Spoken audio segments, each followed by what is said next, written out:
A Bíblia, ela tem diversas histórias interessantes e importantes que proporcionam conhecimentos para uma vida melhor. Um dos trechos da Bíblia que eu muito gosto, no livro de João, capítulo 3, versículo 3, diz: em verdade vos digo que aquele que não nascer de novo não verá a Deus ou não herdará o reino dos céus. Depende da versão que você vai ler. Sou Rafael Silva, pastor e também terapeuta. Nessa oportunidade, quero compartilhar com você, aluno, você que está aí, adquiriu este curso de formação de terapeutas de dependentes químicos e codependentes. Também vai estar algumas aulas, como esta, vai estar também no curso de teologia. Se você está assistindo como palestra, gratuitamente no canal do YouTube, beleza. Nicodemos é um cara de conhecimento, um homem instruído, um homem que tinha um pouco, naquela época, de conhecimento, não? Então, um certo dia ele chega até Jesus Cristo e pergunta para ele o que ele teria que fazer para herdar o reino dos céus. Jesus Cristo, ele fala dessa simplicidade, que é algo até importante, porque nascer de novo. Mas como algumas vezes eu já até ouvi algumas pessoas dizerem que ele foi muito idiota e perguntar, Nicodemos, claro, e perguntar como ele poderia voltar ao madre. Bom, eu parei um pouco para analisar, talvez eu faria essa mesma pergunta. Como seria possível voltar ao ventre da minha mãe? Para nascer de novo, porque o único conhecimento de nascimento que eu tinha antes de ler os trechos seguintes era este, de nascer de novo. Mas Jesus Cristo, ele vai além, ele vai a fundo de toda a história. Nascer da água, purificação. Quando eu estou sujo, estou suado, eu vou tomar um banho. E quando eu banho, eu limpo meu corpo. A água, nesse tópico desta palestra, desta aula, a água, ela nos inspira a fazer a limpeza. E o Espírito a mudar a nossa história. No ano de 2008, estava eu completando 18 anos de idade, já estava chegando à maioridade. E eu já estava diante de uma situação que muitos jovens na época passavam. A maioria dos jovens da onde eu vim, da onde eu nasci, Paragominas, Pará, na época, que não era ainda a cidade modelo de um grande avanço, não na comunidade onde morávamos, no Najibão, o bairro Nagibe Demasque, onde minha mãe reside, juntamente com outros parentes. Essa comunidade, ela passou por vários processos, não processos diante da lei, mas de crescimento, de avanço. Muitas pessoas morreram, infelizmente. Teve um momento, um episódio infeliz, um bairro que estava surgindo novo, que ficou conhecido como Najibão 3. Esse bairro estava surgindo e alguém foi decapitado dentro daquela localidade. Sua cabeça foi arrancada. Aquele bairro, ele recebeu o nome por um bom tempo de bairro sem cabeça. Bom, no ano de 2008 eu completei 18 anos, estava eu sem o ensino médio completo, estava eu entre duas opções, trabalhar em serraria, mas eu não podia por causa da minha deficiência física. Não tinha recursos para correr atrás de uma aposentadoria, devido à minha deficiência física. E quando uma vez nós fomos correr atrás, minha mãe e eu, nós fomos correr atrás, o médico olhou para mim e disse: vai trabalhar, vagabundo. Eu preferi não memorizar o nome daquele médico para mim não amaldiçoá-lo, mas eu fiquei muito zangado.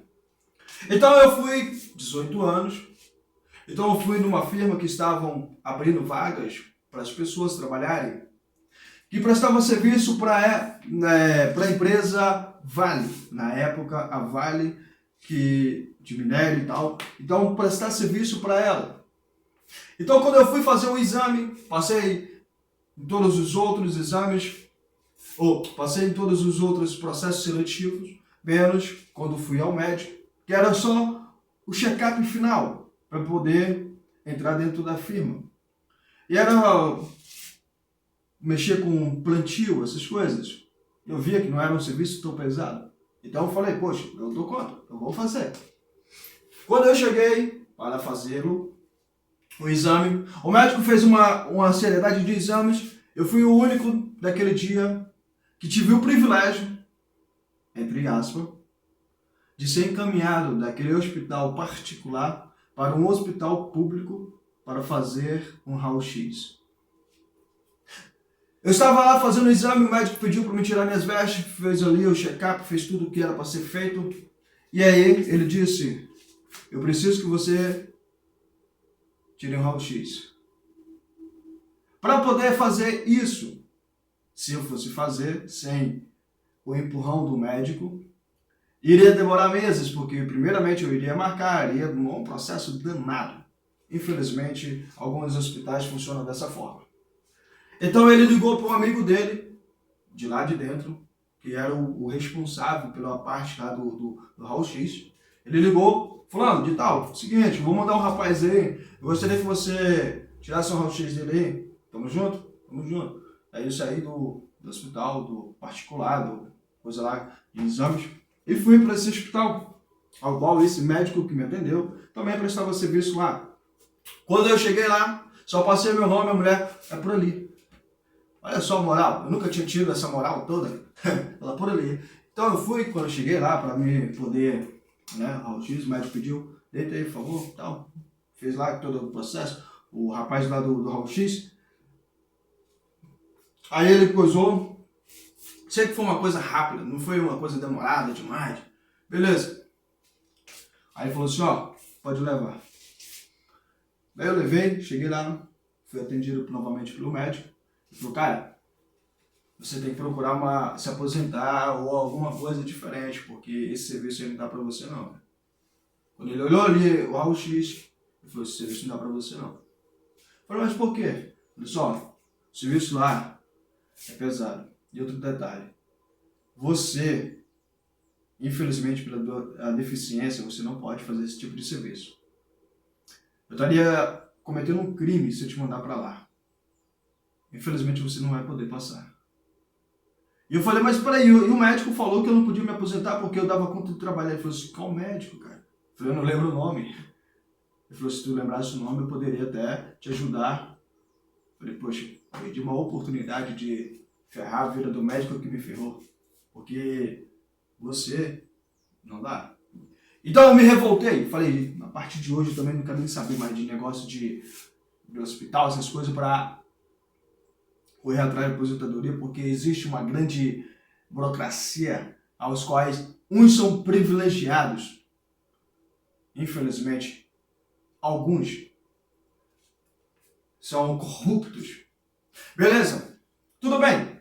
Aí eu já comecei a ficar mais revoltado ainda, porque eu já estava passando pelo processo de dependência química, de várias outras situações que havia acontecido. Na época já tinha acontecido de eu ter saído da casa da minha mãe, de eu ter sido expulso da casa do meu pai.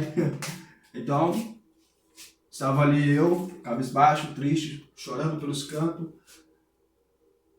A escola, para ser voluntário com 18 anos, já não dava mais. Eu tinha que correr atrás do meu chapo-chapo, do meu dinheiro, para me comprar minhas coisas, porque eu já tinha 18 anos. Minha mãe já não dava para ficar sustentando a minha pessoa. Então eu tinha que correr atrás. Mas aonde? Todos os lugares que eu chegava para trabalhar, as pessoas não me queriam. Por quê? Ainda existia aquele preconceito, com algumas tatuagens no corpo, uma fama, né, de menino vagabundo, menino maloqueiro, drogado, isso, aquilo, outro. Então eu comecei a me frustrar. Eu não morava na casa da minha mãe, morava na casa da minha tia.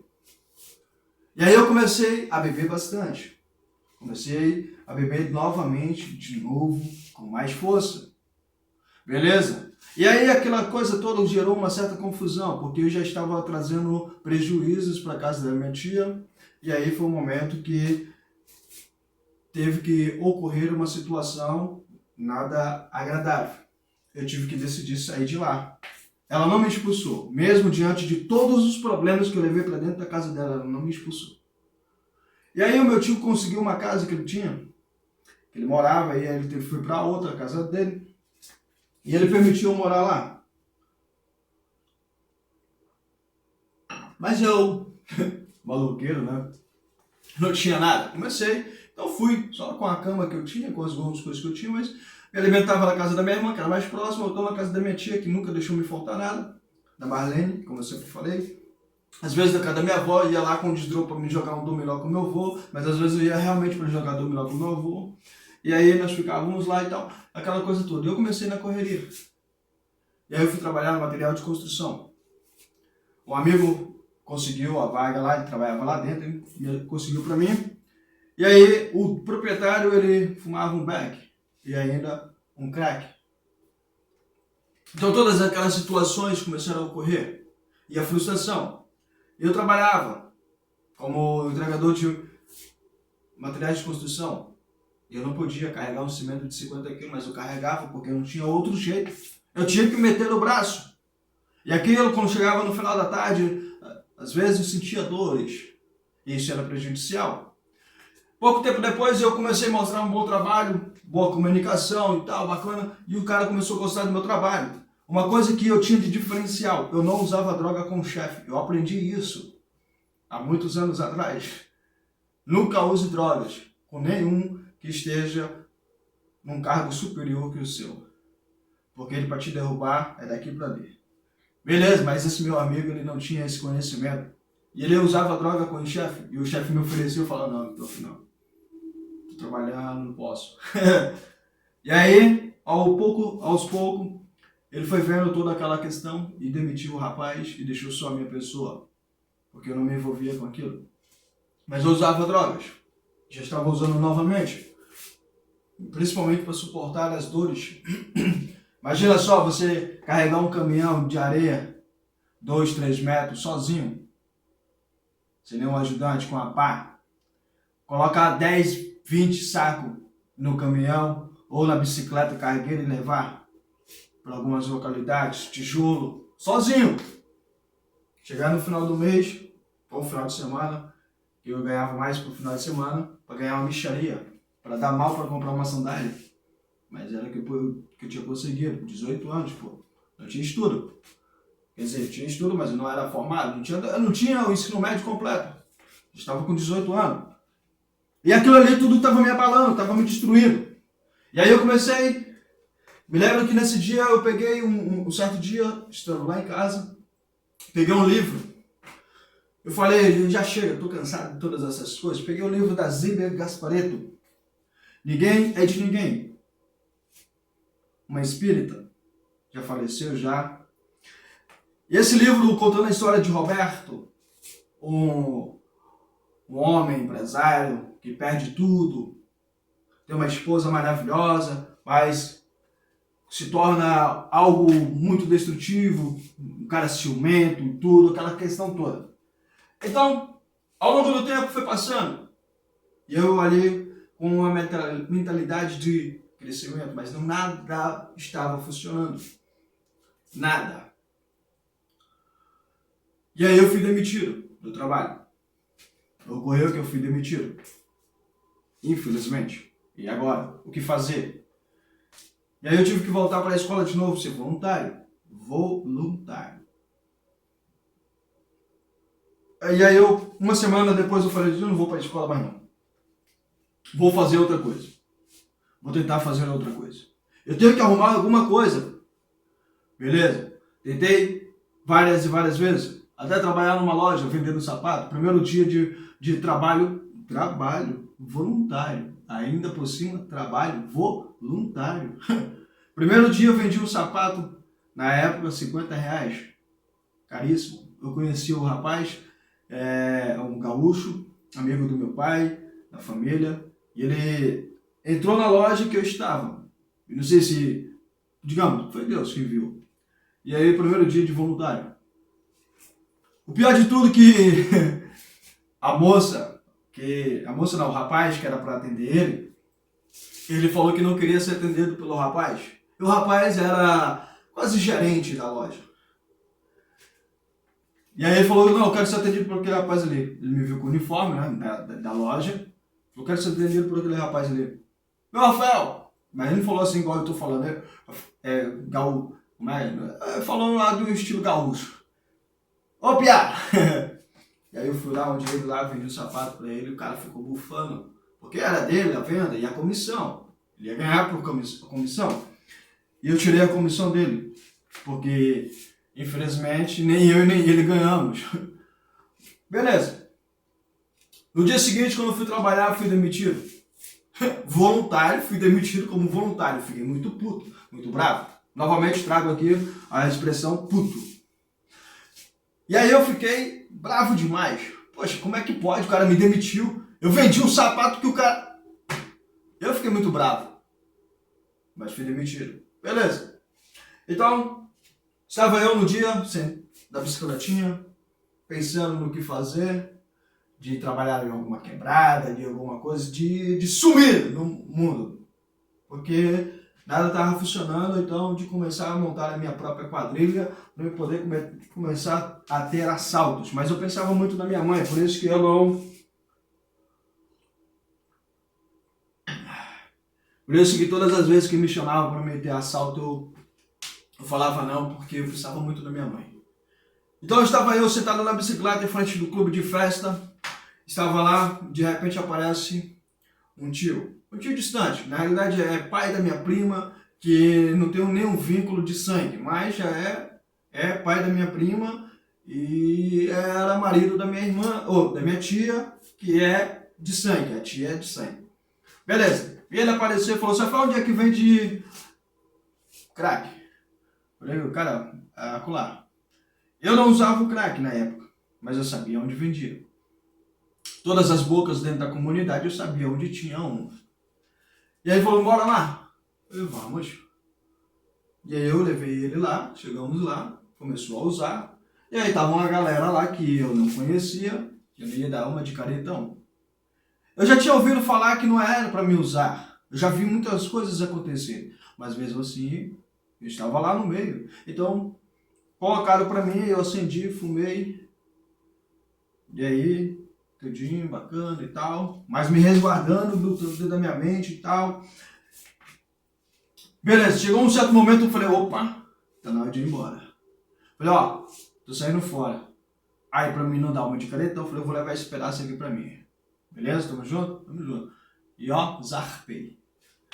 Beleza, mas aquela sensação foi tão boa, tão gostosa de usar aquela substância química, que aquilo ficou aqui, ó. Aí eu, opa, peraí, esse pedaço aqui. Aí o pai de um amigo meu, que já faleceu, não o pai, o filho, ele apareceu lá na escola. Eu fui pra escola, tá? Como eu falei, que voluntário, novamente.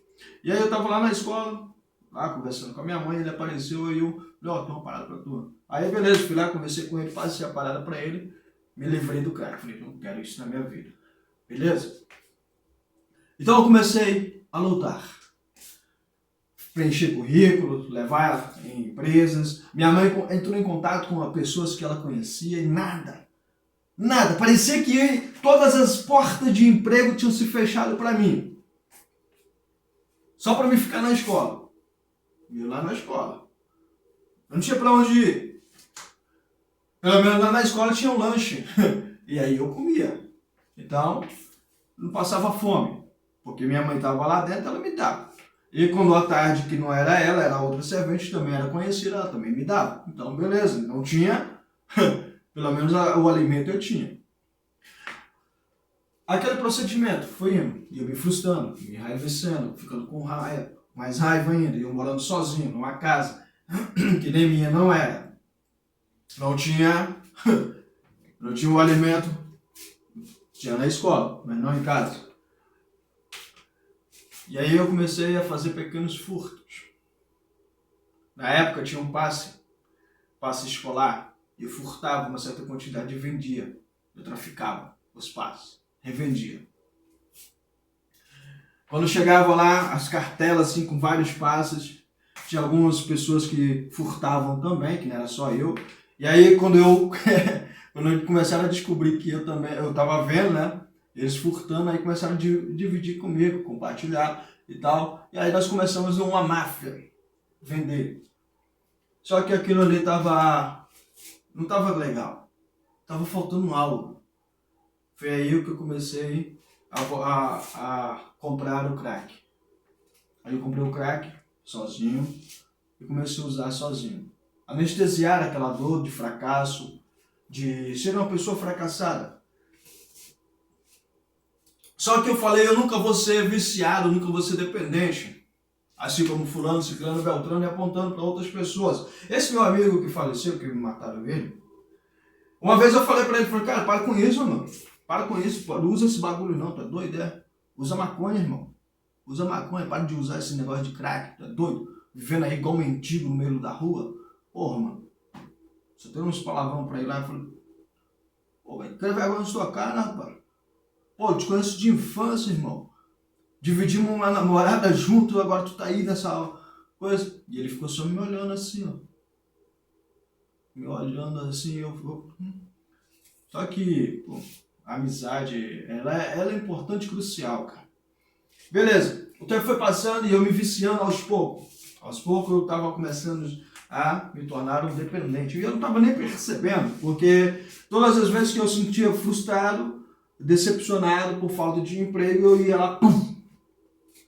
E o pior de tudo, que eu pegava dinheiro.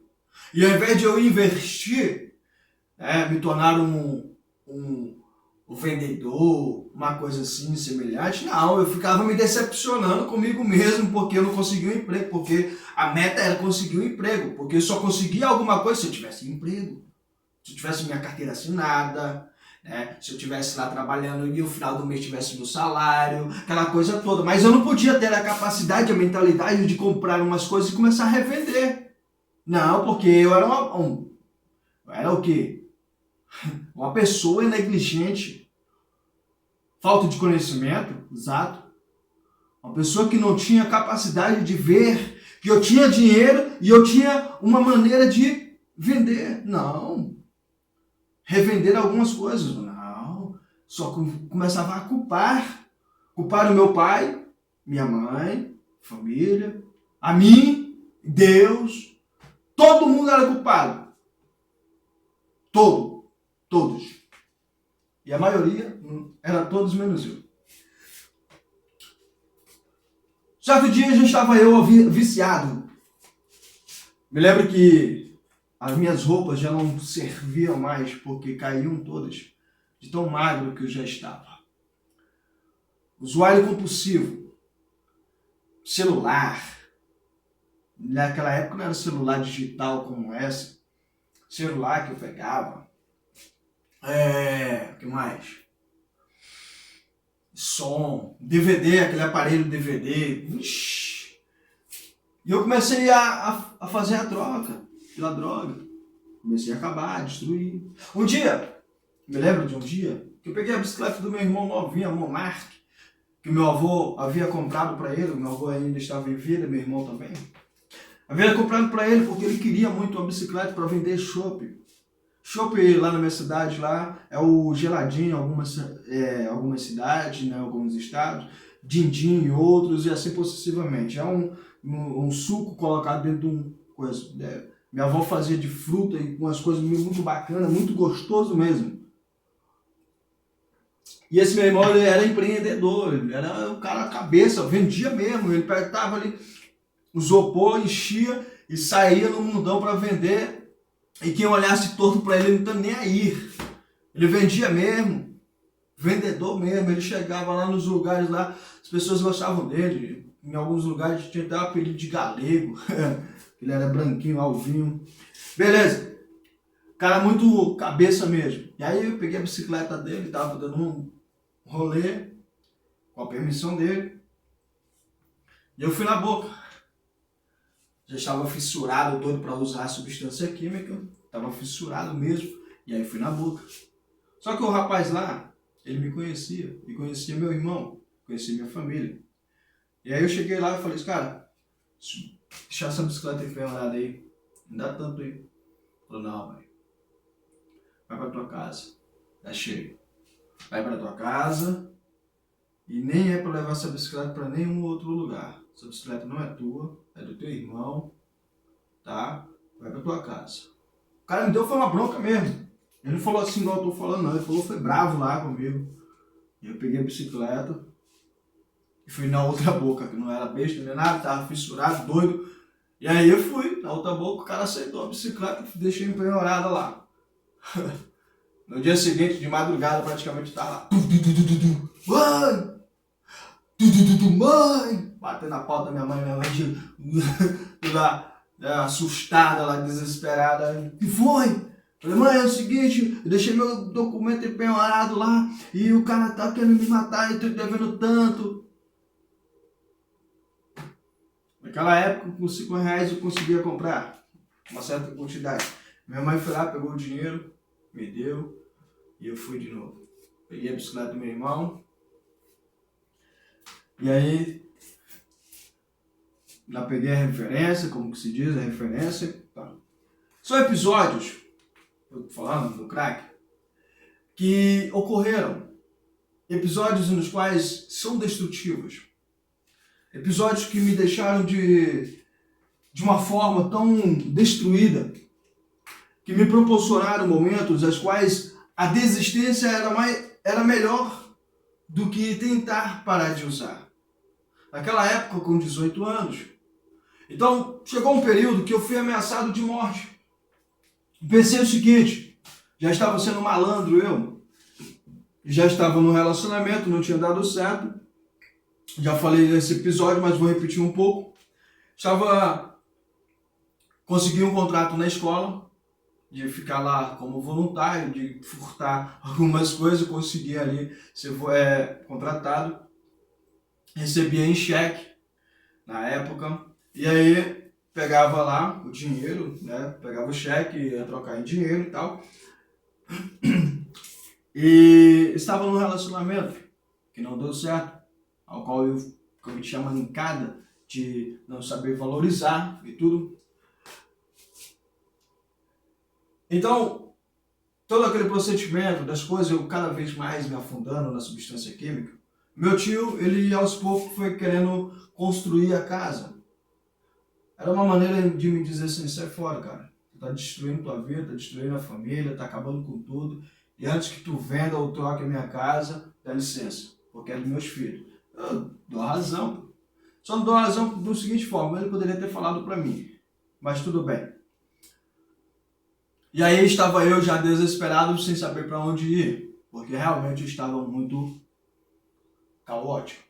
E a minha avó, depois que o meu avô conversou com ela, me chamou e falou assim, ó, vem morar aqui, ó. Divide o quarto com teu irmão aqui, vem morar aqui. E aí eu fui morar lá, na casa da minha avó.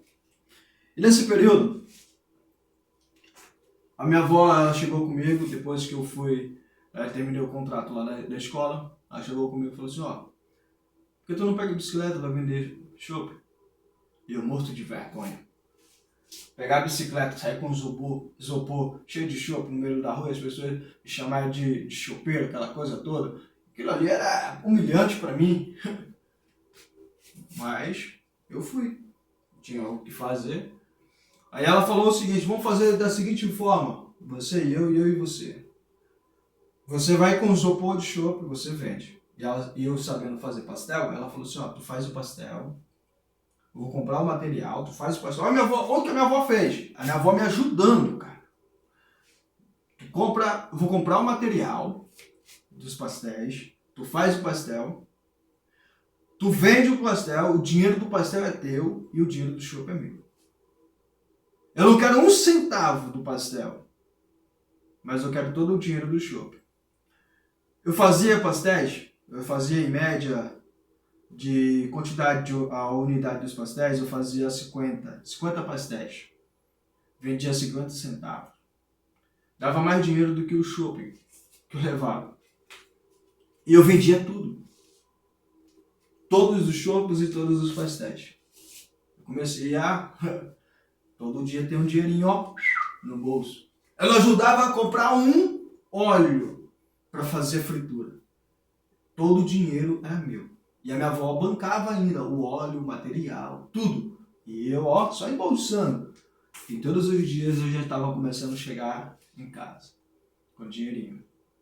Mas eu estava compulsivo ainda no uso do crack. Eu ainda era usuário dessa substância química e eu precisava de alguma maneira parar de usar aquela porcaria porque eu não conseguia. E não estava dando certo. Eu não estava conseguindo parar de usar o crack. Então, beleza, um certo dia estava eu muito drogado mesmo. Cheguei na frente da casa da minha avó e aí ela falou algumas coisas lá e a gente entrou num atrito, ela e eu, que veio toda a família. Eu me lembro de duas cenas. Uma que eu parti para cima do meu tio para brigar, que ele veio me dar uma lição de moral e eu chamei ele de drogado porque eu usava substância química também. E eu chamei ele, então vem pra cima. Eu sabia que eu ia apanhar, mas eu falei, mas eu tava drogado mesmo, não tava nem aí. Eu falei, vem pra cima. Minha mãe entrou na frente, eu empurrei ela para um lado, minha tia entrou na frente, eu empurrei ela pro outro, e fui pra cima dele. E a minha avó segurou ele lá, senão ele tinha me batido. Com certeza eu teria apanhado. E a outra cena foi que meu pai chegou lá e disse uma coisa interessante. Que depois de anos eu achei que realmente poderia ter acontecido aquilo. Ele falou, chama a polícia, manda prender esse vagabundo. A parte do vagabundo que me doeu. E eu falei para ele o seguinte. Quem é o senhor para me dar lição de moral? Quem é tu para vir aqui falar isso para mim? Quem é tu? Nunca foi um pai? Nunca foi presente na minha vida, agora vem querer dar uma de bacana aqui. Peguei a bicicleta e me mandei. Não era a bicicleta do meu irmão. Me mandei. Eu não tinha mais para onde ir, porque eu não podia mais voltar para casa da minha avó, porque com certeza os filhos dela não iriam permitir, porque eu fui agressivo demais. Não ao ponto de bater nela, mas eu fui agressivo demais. E naquele episódio ali, os filhos dela com certeza não iriam permitir, porque deixar um psicopata não, perdão, isso aí também já é demais, exagero. Um cara, mas na época lá me chamaram de psicopata. Um cara que não tem o controle, que fica usando droga direto, bebendo, e isso, aquilo, outro.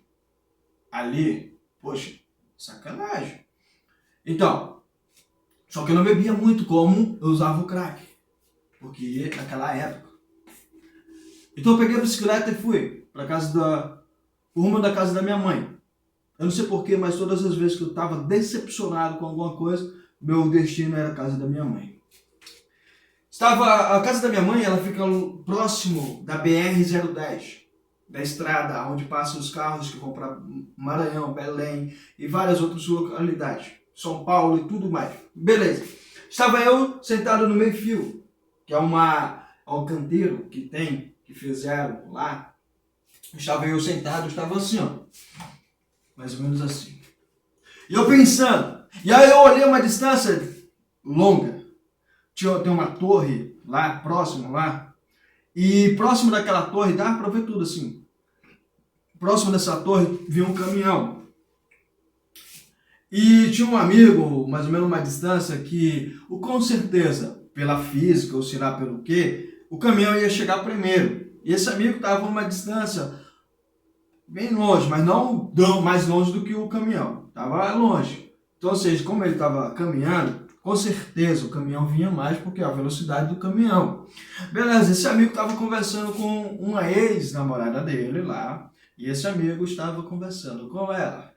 E eu sentado, eu falei, no meu pensamento, aquele caminhão vir, quando ele chegar aqui perto, eu me lanço em cima dele. Quer dizer, me lanço na frente dele. Eu não vou sair daqui agora, porque as pessoas vão ver e vão tentar me socorrer. Porque naquela rua, todo mundo me conhecia. Todos que moravam lá. Felizmente, a proprietária do restaurante que tinha lá, ela faleceu recentemente. E ela estava lá na frente, olhando a minha pessoa. E outras pessoas que estavam lá e todos que passavam, Rafael, beleza, eu triste, cabisbaixo, eu só, uhum. E aí eu coloquei na minha mente, falei, Deus não me ama, Deus me odeia, Deus é um idiota, Deus é isso, Deus é aquilo. Então, a partir de hoje, vou finalizar a minha vida. E eu ali, cabisbaixo, sentado assim, baixei a cabeça para as pessoas passarem e não falar mais comigo. Eu já estava cansado já ali. Eu estava muito furioso comigo mesmo, cabeça baixa. E aí esse amigo parou bem perto de mim assim, ó. Eu não sei como aquele cara veio tão rápido. Só sei que quando Deus quer, ele faz e faz de uma forma tão inspiradora que não tem como você correr. E aí o cabeça baixa, eu olhei assim, olhei aqueles pezão velho, grandão assim. E aí ele, Rafael, beleza, meu amigo? Eu falei, beleza, cara. Pô, cara, fulano de tal, um amigo nosso também. Fulano de tal, rapaz, me chamou pra ir pra igreja, cara, ó. E eu vou pra igreja. Cara, eu tô cansado dessa vida, irmão. Tô cansado de ser tratado como lixo, já tô cansado das pessoas ficarem falando isso e aquilo de mim. Tô cansado de ser um fracassado, de ser um derrotado. Falei, caramba, o cara tá falando a minha história, velho. Que onda é essa? Quando ele falou assim, tô cansado dessa vida, o caminhão passou. Falei, é a minha oportunidade aqui, ó. Só que a minha maior oportunidade estava do meu lado. E eu vou pra igreja, velho. Hoje à noite eu vou pra igreja. E eu quero te convidar, cara, se tu quiser, claro. Bora pra igreja. Falei, pô, cara, sei lá, velho. Tô cansado, mano. Tô cansado de tudo isso, velho. Já fui várias vezes pra igreja, mano. Eu passei minha adolescência todinha, desde criança, entrando e saindo de igreja. Toda vez lá, o pastor orando por mim, eu pedindo oração, isso, aquilo, outro. Eu participei do grupo de adolescente, cara, cresci lá dentro. Mas nada funciona, velho. Eu vou fazer o quê? Mas mesmo assim eu falei, não, cara, eu vou. Eu pensei, tá? Esse aqui foi um pensamento. Agora aí eu respondi a ele, eu vou, cara. Eu vou. E aí eu peguei e fui lá na casa da minha mãe, surpreendente. Fui lá na casa da minha mãe, que era muito longe, né? Não dava 100 metros. Eu entrei na casa da minha mãe e falei, mãe, vou pra igreja hoje. Ela, o quê? Vou pra igreja hoje. Na realidade, mãe, um amigo me chamou pra mim pra igreja. Só que eu acho que eu não vou não, porque eu não tenho calça. Eu não tenho calça. Não vou não, mãe, eu não tenho calça. Minha mãe, peraí. Ela foi lá dentro do quarto, voltou com uma calça social. Eu falei, o quê? Calça social, toma. Ah, mas não dá pra mim ir. Vou vestir a calça, vou botar uma chinela e vestir uma camisa qualquer. Para aí. Aí eu fui lá dentro do quarto, trouxe uma blusa social e um sapato. Minha mãe já tava preparada, pronta, já, ó. Aí, um dia tu vai voltar, menino, velho. Um dia tu vai voltar, eu acredito. Sabe aquela mulher, Ana, isso? A Ana, quando ela ora ao Senhor, que ela faz aquele propósito com Deus? Exatamente. Minha mãe foi mais ou menos, foi assim, foi incrível. Peguei, vesti tudinho ali assim, ó. Fui lá tomar um banho, claro. Tomei um banho, me prontei e tal. E fui. E aí, meu irmão, participava de uma outra igreja maior e com mais adolescentes. E aí eu pensei o seguinte, olha só, olha o que eu pensei. Na realidade, sabe uma coisa? Eu vou lá para a igreja que o meu irmão está. Que ele faz parte do grupo de adolescentes. E lá tem muitas meninas, então lá eu arrumo uma namorada. E aí eu vou ficar quieto, realmente. Aí eu vou sair dessa vida de drogas. E aí eu fui com o meu pensamento assim, definindo e tal, papá. Cheguei lá na praça, eu falei assim, a praça do bairro, bem de frente da igreja que o meu irmão participa. E aí eu peguei e falei, sabe uma coisa? Eu vou sentar aqui na praça, de zóio lá, vou ver, na hora que eu enxergar o meu irmão, eu entro na igreja. E eu sentado lá olhando, procurando para um lado, vendo um galego, outro, mas nada do meu irmão, cabisbaixo, triste. Poxa, será que não vou ver meu irmão? E eu vendo cada menina bonita, eu falo, mas rapaz, cadê ele? Mas eu só vou entrar se ele estiver lá. Sabe uma coisa? Eu vou para casa, ele não veio não. Olha, vou para casa. Aí eu fui descendo, falei, mas sabe uma coisa? Vou para casa, mas vou por aqui. Vou passar lá em frente da igreja. Meu amigo me chamou. E aí eu fui para a igreja. Fui para a igreja. Quer dizer, fui passar pela frente da igreja. Frente da igreja, naquela época, 4 janelas na lateral. A primeira janela dá acesso ao púlpito, onde ficam os obreiros, tanto os homens, mulheres, os obreiros. A segunda janela, ela dá em 2 corais, o coral de jovem e o coral das senhoras do outro lado. A terceira janela, ela dá acesso a os visitantes. A quarta janela também acesso aos visitantes. Beleza, passei pela primeira janela, olhei, vi só um clarão, uma coisa branca. Eu não vi nenhum dos obreiros.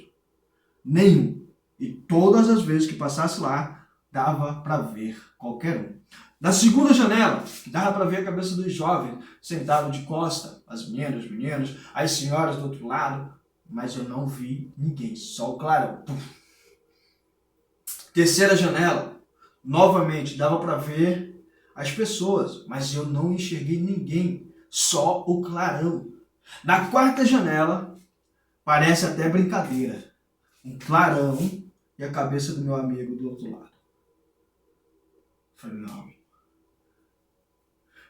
Deus, ele tampou a minha visão para todas as outras coisas, para mim enxergar só o amigo que estava lá me esperando, para mim entrar. E aí eu fui. Quando eu cheguei na porta, eu olhei assim, eu quase caí para trás. A igreja lotada. Era festividade. Era um evento festivo. Só tinha um lugar, do lado do meu amigo, reservado para mim. Parece brincadeira, mas é incrível isso. Beleza? E eu entrei na igreja. Sentei do lado do meu amigo. O pastor terminou de pregar lá. Uma mensagem maravilhosa. Falou comigo que me machucou de dentro para fora. Contou a minha história, sem me conhecer. Pastor Francisco Máximo. Lembro até hoje o nome do cidadão que estava lá pregando. Grande homem de Deus. Me ajudou muito. Tenho o maior respeito e admiração por ele. Pastor Francisco Máximo.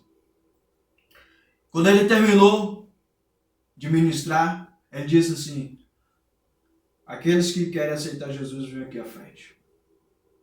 Ele levantou a mão assim, ó. Aqueles que querem aceitar Jesus, vêm aqui à frente. Como faz zona. Camisa toda ensopada. Eu olhei para o meu amigo e falei assim: cara, não sei tu, mas eu vou lá. Ele foi comigo. Ele foi comigo. Naquele dia em diante, quando eu cheguei na casa da minha mãe, meu colchão já estava lá, minha cama tinha ficado para trás. Só estava o colchão. Perdão, nem o colchão nem era meu, era da minha mãe. Um colchão que ela tinha trocado dela, ainda bem que ela tinha trocado dela. E tinha um outro lá. Meu velho quarto. Desmontado, desfeito, mas agora estava eu lá. 5 horas da manhã, meu padrasto bate no colchão. Acorda, vagabundo, vai procurar emprego. Recepção de bom dia. Levantei, dobrei meu joelho, falei, começou a prova. E aí eu fui para a igreja. Fui me revertir espiritualmente. Fui buscar campanhas e campanhas e campanhas. Alguns meses depois, eu estava trabalhando na panificadora com um amigo, conseguiu, estava na igreja, ele conseguiu para mim, amigo dos jovens, eu já estava fazendo parte do grupo de jovens, ele conseguiu para mim um emprego, só que eu comecei a ser o crente radical. Estava eu trabalhando, acordava já cedo, acordava de madrugada, ia para a panificadora e um certo dia o proprietário pegou a faca e estava rapando o pé. Rapando o pé. Falei, mas para aí, cara. A faca que nós usamos para cortar o pão, tu tá coisando o pé. Isso é antiético. E outro detalhe, eu falei desse jeito mesmo para ele. Eu falei, outro detalhe, você é crente? Você é crente? Você é obreiro? Tem que dar exemplo. No dia seguinte eu fui demitido. No dia seguinte eu fui demitido. Nossa, Tem um azar. Eu não consigo ficar no emprego, rapaz. No dia seguinte que eu fui demitido, que eu cheguei para trabalhar, ele falou assim, ó, não precisamos mais dos teus serviços aqui. O pastor chega para mim e fala, Fel, tem uma missão para você. Você vai acompanhar o fulano de tal para ficar na igreja tal, lá na obra, na comunidade tal. Era tudo que eu precisava. Eu fui. É onde que eu falo que foi minha primeira internação, mas na realidade não é uma clínica, não é uma comunidade terapêutica, nada disso. Eu fui.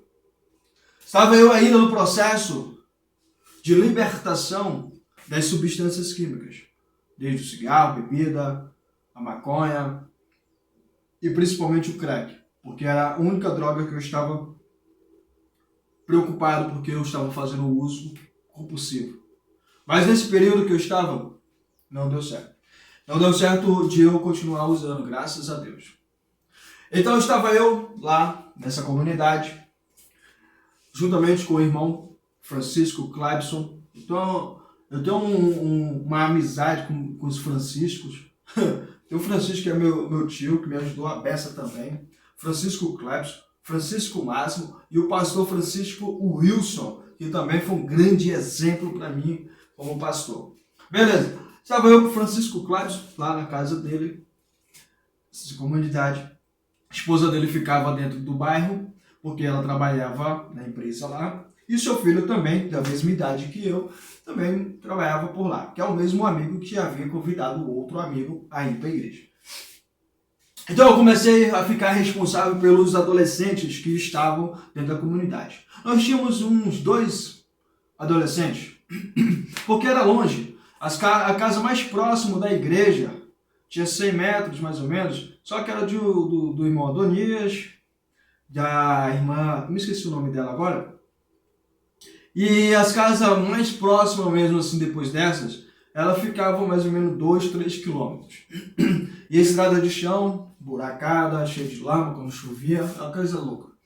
Beleza, então nós começamos a fazer um trabalho. Começamos a convidar os adolescentes que moravam, residiam por lá por perto. Nós começamos a fazer campanha. Eu acordava de madrugada e ia para a igreja, abria a igreja e orava de madrugada. Naquela escuridão, eu ia sozinho, às vezes. Eu comecei a estudar bastante a Bíblia. É um ponto muito positivo. Comecei a crescer espiritualmente. Mas algo estava faltando, eu não sabia o quê. Eu não tinha conhecimento que existia dependência química, eu sabia que existia drogas. Eu nem sabia dessa palavra dependência química, eu não sabia o que era adicção, não sabia nada disso. Beleza. Passou-se o tempo.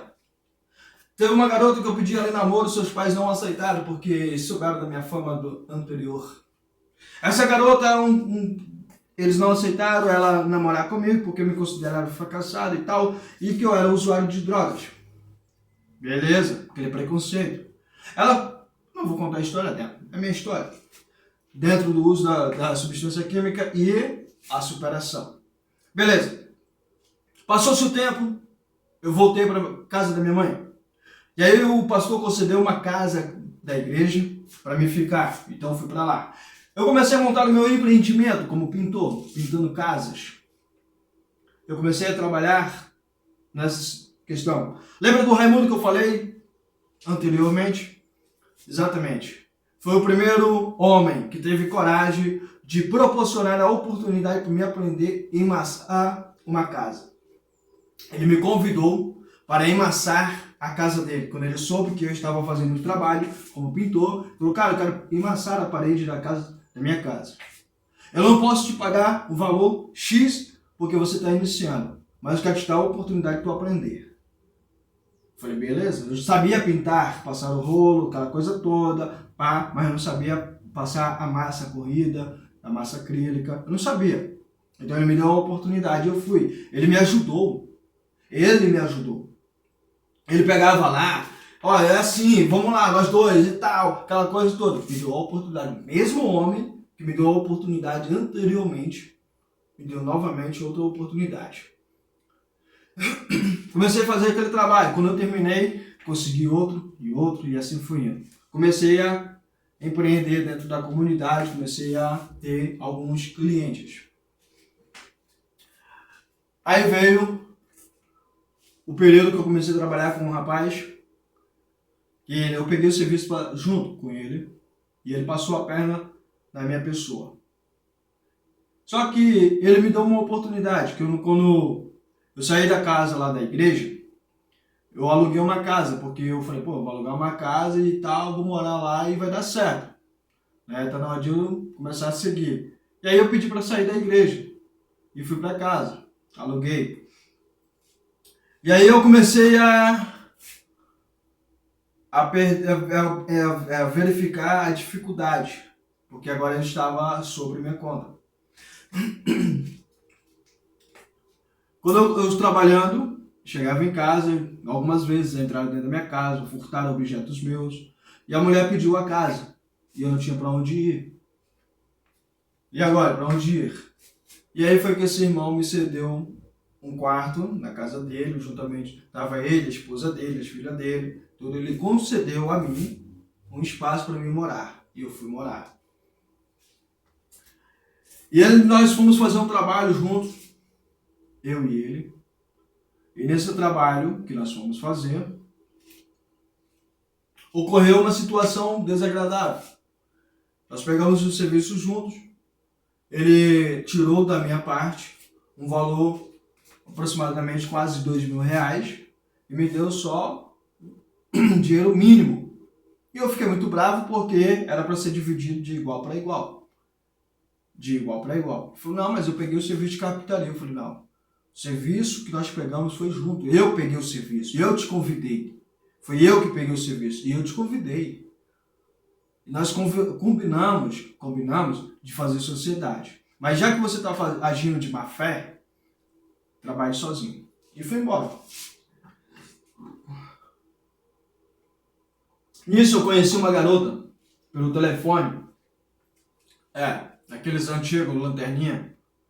Ela se encantou pela minha voz e eu me encantei pela voz dela. A gente começou a namorar pelo telefone sem nunca ter se enxergado. Se fosse hoje, daria para nós se ver. Mas naquela época, aquele telefone, não. Então nós marcamos um encontro de irmos, eu ia até a casa dela. E fui. Peguei o ônibus, passei direto e tive que voltar. Quando eu voltei, começamos a namorar, me apresentei para a família dela e tal, bacana. Chegou um dia, depois de alguns meses já morando com ela, ocorreu um episódio no qual teve a traição. Dessa vez não foi eu, foi ela que me traiu. E eu vi. Não me contaram, eu vi. Eu vi a traição. Eu fiquei muito bravo, mas eu quis perdoá-la devido ao que a Bíblia me proporcionava do perdão.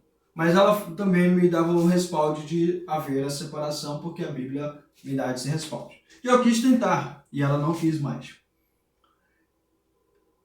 Quando ocorreu isso, eu voltei para minha casa. Eu voltei para a família. Meu avô já havia falecido.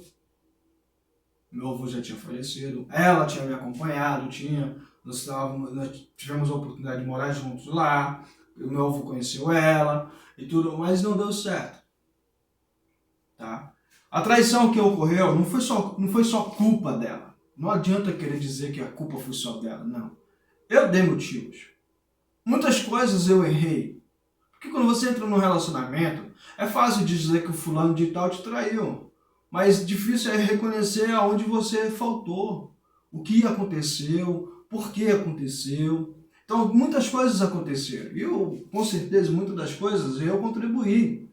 Então, ok.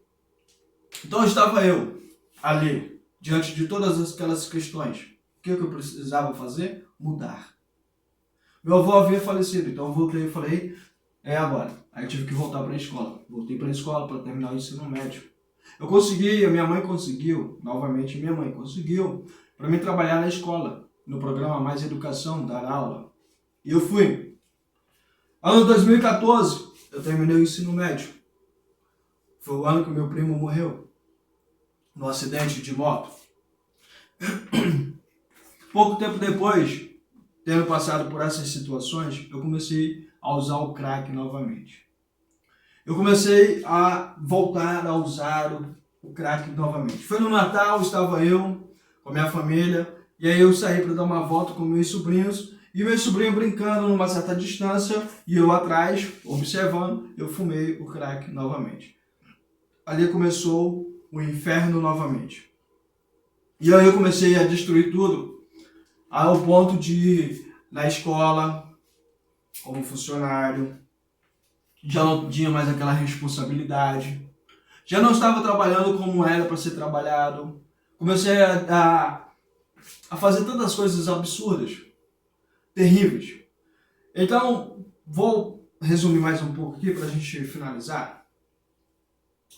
Foi o período que eu passei pelo processo de internação. Eu precisei ir para uma clínica de reabilitação. Foi onde eu fui ter o contato com conhecimentos que eu não tinha antes.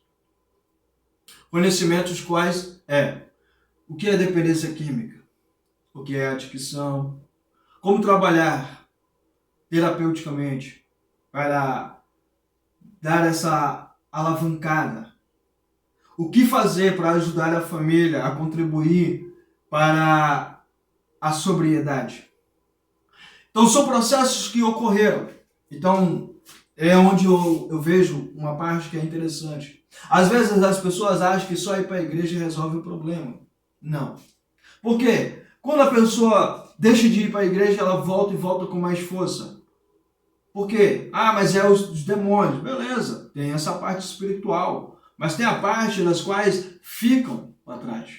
Porque muitas pessoas que passaram por um processo de conhecimento, o que é dependência química, como tratar uma pessoa em certa dependência química, quais as fórmulas de ajudar uma pessoa, então vai de pessoa para pessoa. Lembrando que tudo isso quando ocorreu, quando foi essa alavancada, quando eu tive a recaída, esses processos, quando eu entrei numa clínica de reabilitação, quando eu comecei a conhecer esses processos, quando eu li pela primeira vez o livro de Narcóticos Anônimos, quando eu vi ali por que estamos aqui, quem é um adicto, pode ser um homem ou uma mulher cujas suas vidas se tornaram incontroláveis, entendeu? Desde a senhora que tem a receita, que vai lá pegar remédio, qualquer uma pessoa pode ser um adicto. Então, todo esse procedimento nos ensina, nos proporciona conhecimentos para podermos cada dia dar uma alavancada e se distanciarmos daquilo que é destrutivo. E nesse ponto do crack, eu entendi que se eu não colocar em prática tanto as áreas que é a física, mental e a espiritual, nada vai funcionar. Porque quando lá no passado eu coloquei em prática duas áreas, a física e a espiritual, eu esqueci da área mental, o conhecimento de buscas. Nós tenho aqui esse livro, grandão aqui, que fala da integração de competências, que é retratando a dependência química. Esse livro aqui é muito top. Tem outro aqui embaixo, aqui, A Última Pedra, do Bispo Rogério, lá da Universal. Vários livros de conhecimentos da parte terapêutica. Codependência nunca mais. Aqui. Então, ou seja, buscar o conhecimento para essas áreas, aqui a Bíblia, tá? Para que nós possamos viver um dia de cada em sobriedade, é importante.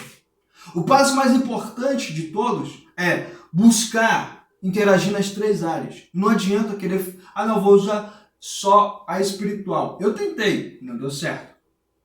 Eu recaí. Na primeira decepção, no primeiro momento da decepção, eu caí. Quando meu avô faleceu, quando meu relacionamento não deu certo, ao invés de eu dessa guinada, eu tive essa recaída. Então, todos esses passos é importante. Então, veja bem, no uso do crack, em si a dependência química, todo mundo tem um problema. Veja que eu trouxe aqui, das substâncias que usei, alguns conhecimentos e episódios as quais eu vivenciei. Episódios destrutivos que eu vivenciei. Tem muito mais. Tem muitos episódios dentro do uso do crack, do tine, da maconha, da bebida, do cigarro. Tem muitos episódios. Mas eu trouxe alguns. Que Deus abençoe sua vida, sua história. Obrigado por existir, ser essa pessoa maravilhosa e até a próxima. Tchau, tchau.